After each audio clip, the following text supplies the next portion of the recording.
Hi Collective, today I wanted to talk about doing your spiritual journey your way.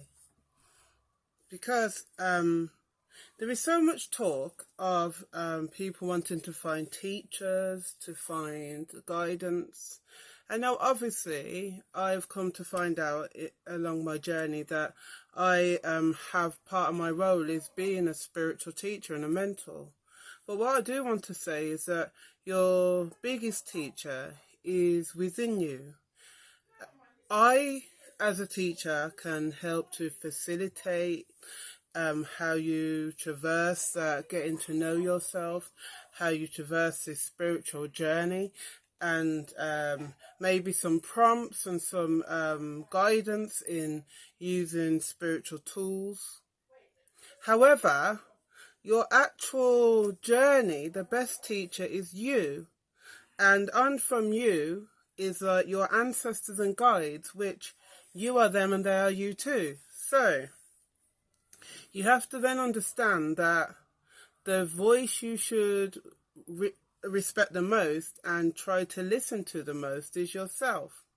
Now, some of my friends will find this funny if to listen to this because they know that often I say I have a struggle with hearing my own inner voice. So often, insight that my guides are trying to give to me will come through somebody else, will come through what I call my earth angels, who will give me they'll give me an answer to something I've asked the guides. And I'll be like, there it is, the earth angel's given it. So then that it's good to remain open when you've asked your ancestors, the guides, the universe a question. Remain open to where the answer will come from, but it's still a form of hearing yourself, because if you ask the right questions, you get the right answers. The questions are more important than the answers often, because that shows what type of where your mind is wanting to go, where your spirit's wanting to go, what type of route you're trying to take. Because if you're asking certain questions, you know then what your spirit wants you to seek, what it wants you to know.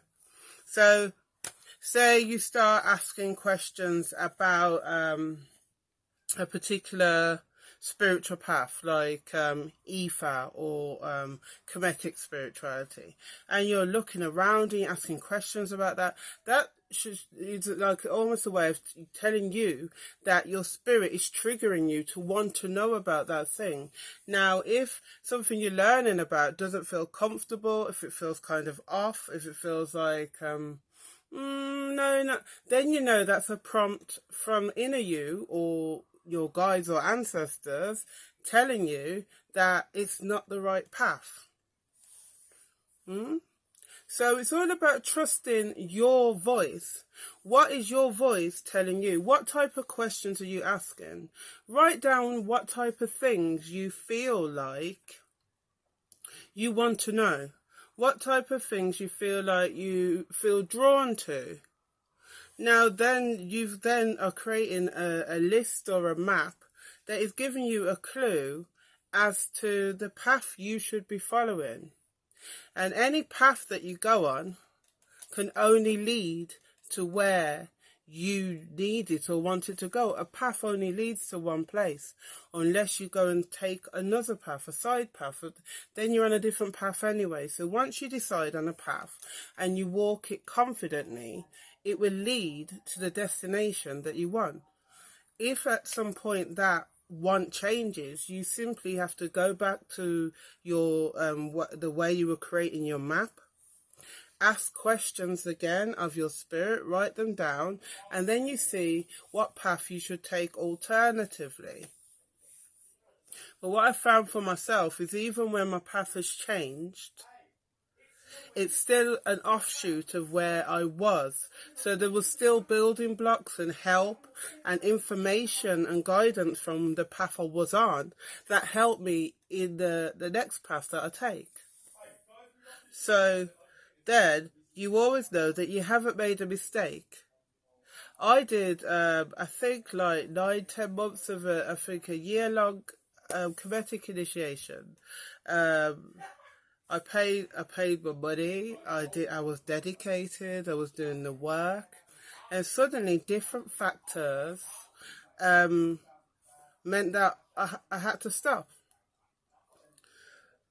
Yet, at the time, I was like, what a waste. Like, I've wasted time, money, focus, energy.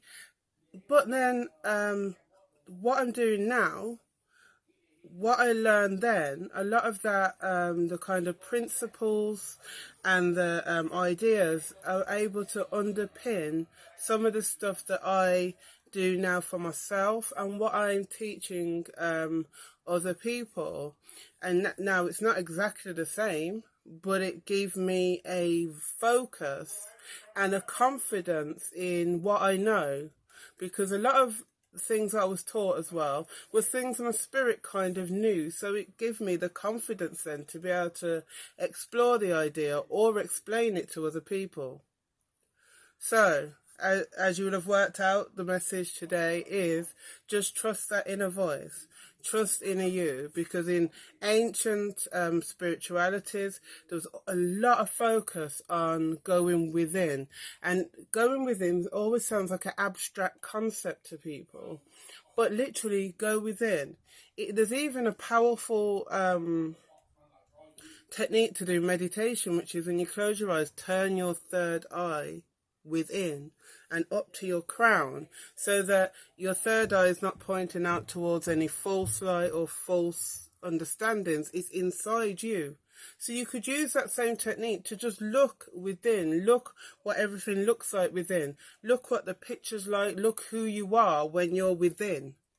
Sometimes our outer image and our outer life, our outer I am, which isn't the powerful I am, that it's like what we identify with, it often clouds us being able to see who and what we really are. But if we turn our clairvoyance within and look within, you might just get a glimpse of your greatness. You might just get a glimpse of just how shiny and bright you are.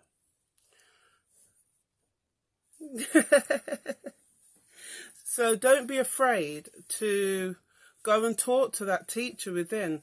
Remember, we're all part of the all. That God source, that the creator, the divine energy, the most high, whatever you want to call it. We're all a spark of that, like a child is a part of the parent. They're not their parent, they're a part of it. So if you go within, imagine that within you is that God spark, that who better a teacher than that? Anyone who teaches you external to you can help to trigger that inner knowing and help. But any teacher on the spiritual path should be helping you to go within, to be able to navigate you. Anyone that makes you externalize your power put your vision out instead of inner is leading you on more of a religious path and less of a spiritual path, because spiritual tends to be about the inner you, about your personal spiritual journey, whereas religion externalizes the power. So if you are on any spiritual path that makes you externalize it or gives you an understanding of, say, that whatever pantheon of gods within it, that is something you're supposed to bow down to or worship or look without, they're kind of leading you astray if your mission is to have a sense of self and your own power and your own journey and your own reasons for being here, what your importance in the grand scheme of this massive jigsaw that makes up life and the universe. So try and start with within. Now, obviously, people will tell you meditation is a great way to do that, but any form of mindfulness, making yourself still, letting the answers come in. Automatic writing, some people love to do that. I tried it recently, doing it with my non-dominant hand, which was very interesting, but you can automatically do automatic typing. Use some cards if you want to. Ask them questions. Write the question. Write down what cards come out. Meditate on the answer if you want, or if you're not really a reader, look at the meaning in the book and see how it relates to the question you asked. So you can try and just get some guidance for yourself. But all this is still then concentrating on your journey and not on following a journey that is set out for you by a organized religion or organization that have their own reason for putting you on a particular path. If you've just got to believe in the destination, not know it, it can be a problem. They say the word believe. They say the word believe, and it does. It has the word lie within it. That's why the ancients talk about gnosis and knowledge and knowing, not just believing or having faith, because that means there's room for being swayed, or for you not actually having any depth through it. You're just kind of hoping. But hoping is not a strong enough thing on a spiritual path. When you go within, you know, because you know you know what it feels like, you know how it feels, you know what's right. Only you know you. So when you get to know you, you get to know everything.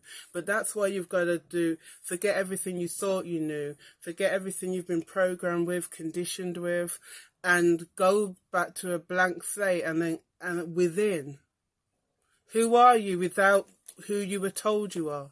Who are you without who your parents told you are? Who are you without who your teachers told you are? Who are you without being judged by your intelligence at school and being judged by even a judging God? Who are you without other people's input? Who are you without society putting you in your social class stratification level? Who are you without all of that? That's knowing. When you get to who that is, that's knowing.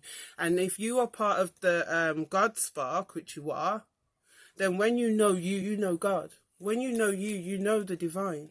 Because you are, that is who you are. People say you're a spirit living a human existence. And the spirit is within us. The spirit is bigger than us, bigger than our physicality. Your electromagnetic field is supposed to be at least 6 foot around you.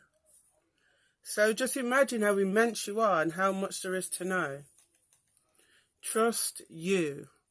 Once you can trust you, then you know as well who to trust external to you, because remember oneness, and we're all part of the one.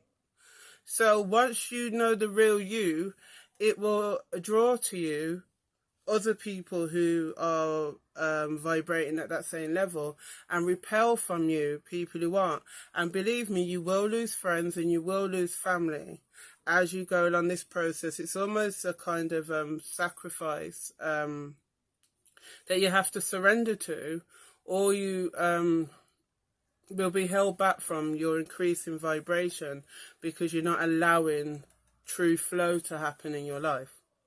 Anyway, I hope you've enjoyed that today. I will put my website and social medias in the description.